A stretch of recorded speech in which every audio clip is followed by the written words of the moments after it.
Thank you so much, Pramila. It's just great to be here, and I can't wait to partner with you on so many things. We're going to accomplish so much. But she's right. The path to getting there is challenging. This is a very tough race. My opponent is taking corporate PAC money, health insurers, defense contractors, you name it, Chamber of Commerce, she's taking it. And so it's making my path very, very difficult.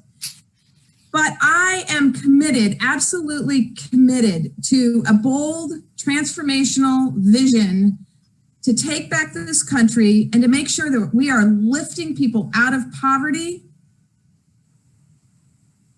protecting our planet and tackling climate change, and making sure that we are rooting out racism in every corner of this nation. And there is so much work to do in every single federal agency and every institution in this nation to root out racism. But I'm going to talk mostly about climate because that was what I was asked to talk about.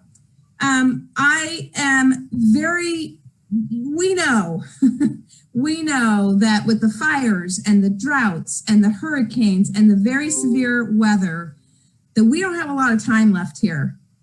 When I thought about running for office, when I was making that decision, my 16-year-old son just said to me, "Mom, you have to run for Congress. You're the best person to take on climate change, and it's the most important issue for my generation." And he knows that I have stood up to the fossil fuel industry, the coal industry, the oil industry, and actually won. And we need Congress, we need people in Congress who have experience taking them on and winning. I was the director of the Power Pass coal campaign that stopped the massive 7 coal export proposals up and down the West Coast.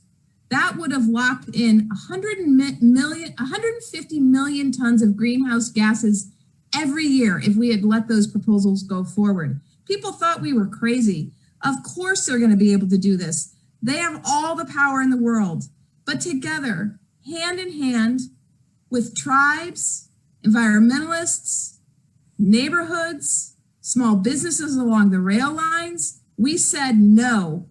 And we stopped those 7 coal export proposals dead in their tracks. And then we went on to stop oil transport proposals together.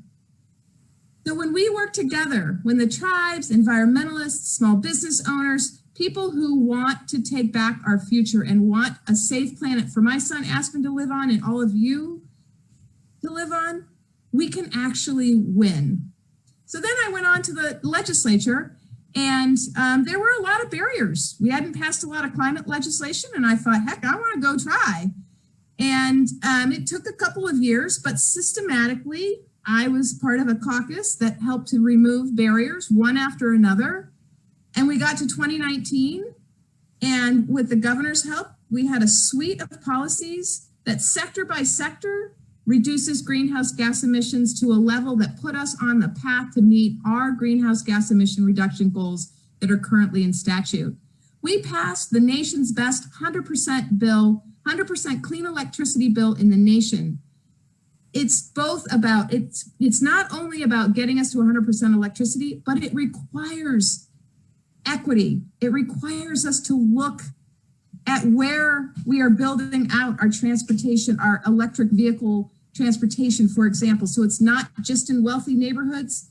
It will be in every neighborhood. In fact, we want to prioritize marginalized communities that have borne the brunt of the fossil fuel pollution for every generation in the past. And then clean buildings. We had I prime sponsored a bill that actually puts our existing commercial buildings on track to be more efficient and healthier. And then we have money in the state budget to actually pay people to put them to work to do those retrofits and to make our buildings healthier. And of course, transportation, we're rapidly moving our transportation onto a clean grid once we get that clean grid. So it's super exciting. Of course, we can't forget about adaptation. We've got to invest in all kinds of adaptation to bring carbon out of the air, because our problem is so significant that it's not just about lowering greenhouse gas emissions. It's also about rebuilding natural resource infrastructure and natural resources to pull carbon out of the air. We can do this. I want to go to DC. I want to take what we've done here in Washington State. I think we're doing okay here. I want to go to Washington, DC and do that and work with you. And that's where that inside-outside game comes in. I can't do this I can't do this alone. Pramila can't do it alone. We need the outside game. And my 30 years of advocacy work, like Pramila's, as an organizer, help bring that power into the halls of Congress to make policies, transformational, bold policies. We need that more now than ever. So I need your help. You can go to my website. It's BethDoglio.com. Please sign up to volunteer. We have regular phone banks. We have leafleting, text banking, friend banking. And of course, we are still raising money. I am being outraised because of those corporate donations. So if you can, please do chip in. I know that lots of people are giving lots of money to everything, but this is an important race right in our backyard because this is a safe district. Whoever gets elected on November 3rd is likely to hold this seat for the next 8 to 10 years.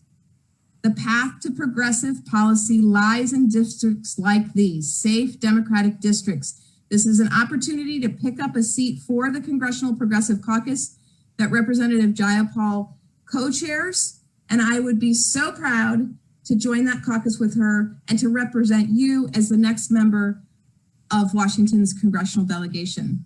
So I hope I can earn your vote and your help, and go vote. That's the most important thing.